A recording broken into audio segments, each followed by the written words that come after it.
Hey, Calculator's math industry, and we are going to take a look at logarithm properties. So this video is a general idea of how you can understand the combination or the breakaway of two different logarithms and how they can literally be the same thing, such as the first one is known as the product rule. So a product of two logarithms is the same thing as saying the logarithm of one plus the logarithm of another. So we can say the logarithm base 5 of 32 can be the exact same thing as saying log base 8 plus log base, which is 5, 4. So 8 and 4 is 32. So that is a simple definition of what the product rule is. What about the next one?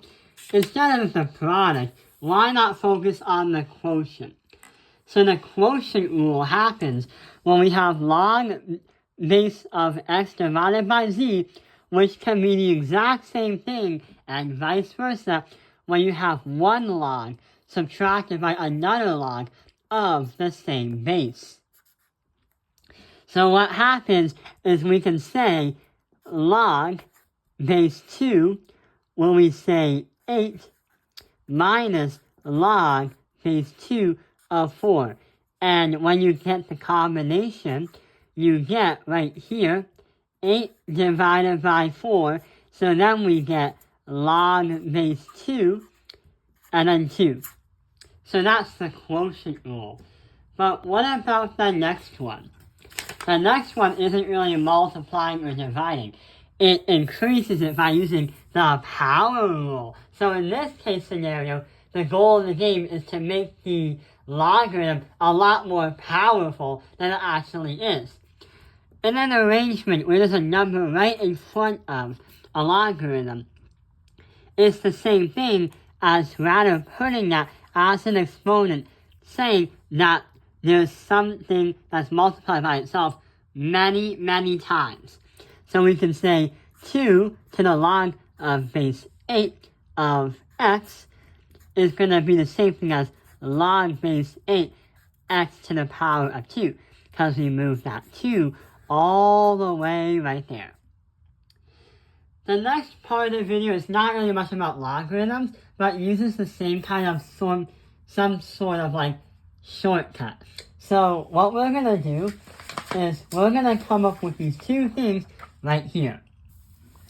So the other things are, if you have a fraction in front of a logarithm, then that fraction is going to be applicable to the power rule.